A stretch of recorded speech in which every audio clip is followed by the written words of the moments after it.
Selamat malam, perkenalkan nama saya Mia. Mau menyampaikan cerita seram yang pernah saya alami ya.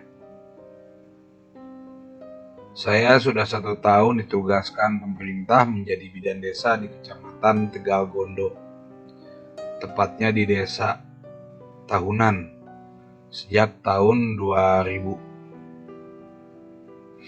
Saya berasal dari kota Nganjuk, provinsi yang sama juga. Kebetulan saya sudah menikah dan perkenalanku dengan Mas Herdi akhirnya membuatku hidup dan menetap di daerah terpencil tersebut dalam ikatan perkawinan. Aku dan Mas Hardi sama-sama perantau. Namun ia bekerja menjadi pengajar di sebuah SD di Tahunan dan aku menjadi bidan di desa itu juga. Bedanya dia berasal dari kota Kediri dan saya dari Kabupaten Nganjuk.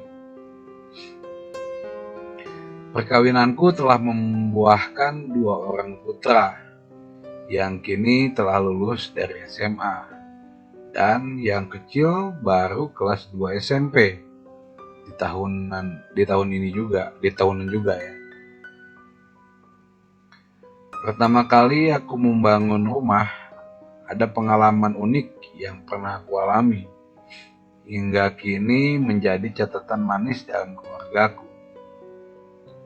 Jadi suatu malam, sekitar jam 1 malam, tempatku praktek kedatangan seorang ibu yang berjalan tertatih-tatih dalam keadaan hamil. Ibu itu mengetok pintu rumahku. "Bu bidan, maaf ya saya mengganggu. Tolonglah ibu, saya mau melahirkan," pintanya sambil memegang perut yang telah membesar. Aku pada saat itu segera membangunkan Mas Hardi agar mau membantuku menyiapkan segala sesuatu yang berkaitan dengan proses persalinan.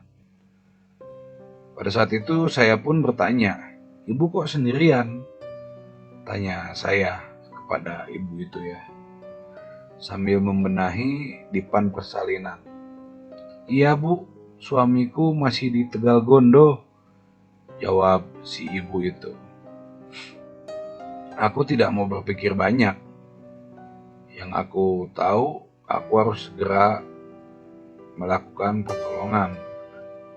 Ibu muda yang akan melahirkan itu segera aku bimbing berbaring pada dipan persalinan di ruang praktekku. Selang beberapa lama dan akhirnya lahirlah bayi itu. Tangisan bayi memecah keheningan malam yang telah beranjak dari jam 1 menuju jam 2:04 malam. Aku segera membersihkan bayi dan ibunya sesuai dengan prosedur pelayanan kesehatan yang sudah biasa saya lakukan. Sementara suamiku tertidur lelap di kursi tamu. Setelah selama 1 jam lebih, ia menunggu. Pasien itu pun, ibu-ibu itu pun berbicara pada saya. "Bu, maaf ya bu, malam hari ini saya sudah ngerepotin ibu. Suami saya kebetulan pas pulang ke Tegal Gondo. Jadi malam hari ini saya belum bisa melunasi administrasi keuangannya. Tapi kok bu, suami saya tadi siang sudah berpesan kalau malam ini saya melahirkan, ibu bisa mengambil uangnya di Tegal Gondo."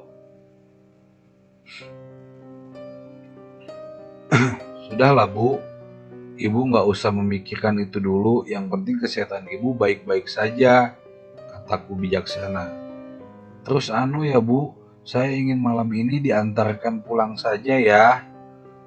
"Oh iya, nggak apa-apa," kata saya gitu. Akhirnya Saya pun segera membangunkan suami saya yang tertidur di ruang tamu tadi ya, kursi tamu, untuk mengantar Bu Mugi pulang ke rumahnya. Tidak, kebetulan rumahnya kan tidak jauh dari rumahku. Di sepanjang jalan, mobilku terasa enak sekali.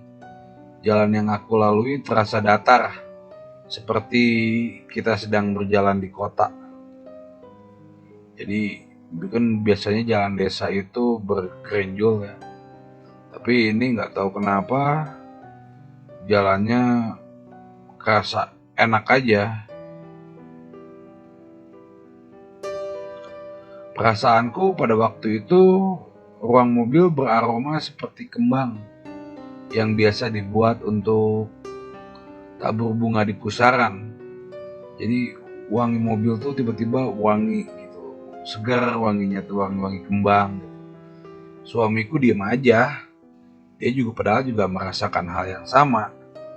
Tapi kita berdua gak mikir apa-apa. Dan akhirnya tidak beberapa lama mobil itu sudah berada di depan rumah Pak Mugi. "Mari Bu, saya bimbing masuk ke rumah. Mana kunci rumahnya?" kata saya gitu ke si ibu itu ya. Terus ibu itu menjawab, "Gak terkunci kok Bu, sudahlah. Ibu gak usah membantu saya bisa berjalan masuk sendiri kok," kata si ibu itu. Akhirnya Bu Mugi pun berjalan dan masuk ke rumahnya sendiri. Aku dan suamiku hanya bengong melihat kejadian malam itu. Baru ngelahirin, baru berapa jam udah jalan-jalan sendiri, kuat banget ibu itu. Pikirku gitu. Aku tidak bisa berbuat apa-apa karena itu udah kemauan ibunya itu dan menolak bantuanku. Jadi ya udahlah, aku bilang ke suamiku, "Ya sudah Mas lah, ayo kita segera pulang saja. Besok pagi aku akan ke Tegal Gondo untuk ketemu sama itunya, suaminya." Malam pun semakin larut. Kokok ayam pertanda hari sudah pagi. Aku saat itu segera membangunkan suami dan anak-anak untuk sholat subuh berjamaah di Suarau dekat rumahku ya, musola. Sekitar jam 7 pagi, aku segera mengambil sepeda motor untuk menemui Pak Mugi di Tegal Gondo. Singkat cerita, saya pun sampai ke rumah Pak Mugi di Tegal Gondo. Karena saya tahu kan semalam saya nganterin ke rumah Pak Mugi, cuman yang daerahnya dekat rumah saya. Sekarang saya pagi-pagi untuk mau ngecek ke rumah Pak Mugi yang di Tegal Gondo. Saya pun sampai ke rumah tersebut. "Assalamualaikum Bapak," kata saya gitu. Dan ada sautan dari dalam, "Waalaikumsalam, mari Bu Bidan masuk," sambut Bu Sainem, orang tua Pak Mugi.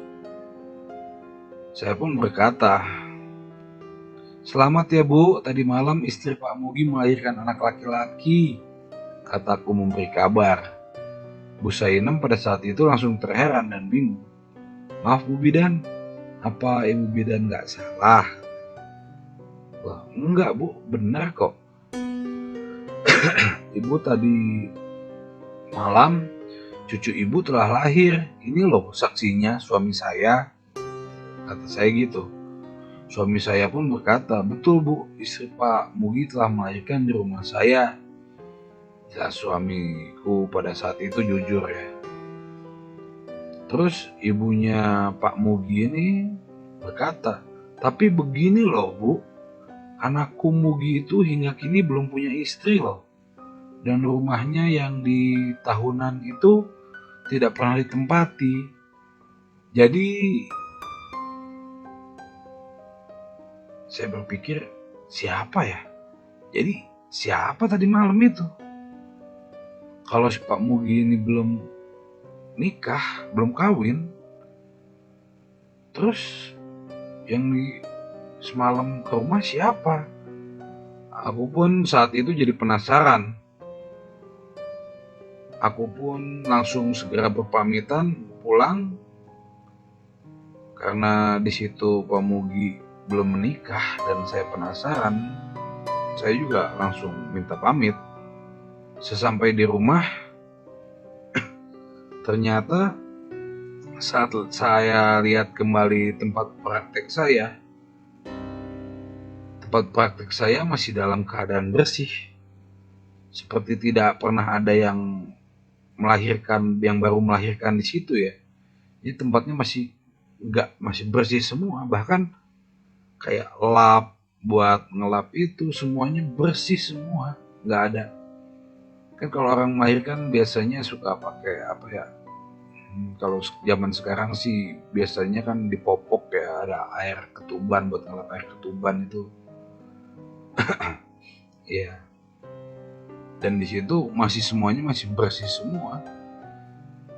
Yang saya lap-lap semalam apa, dan bahkan sampahnya pun masih bersih.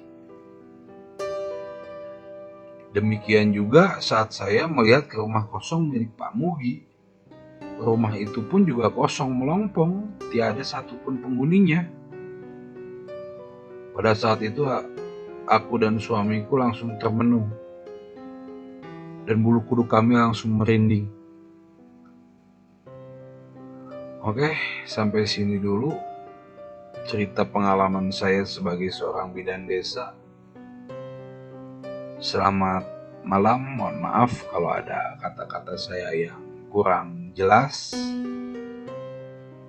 Selamat malam.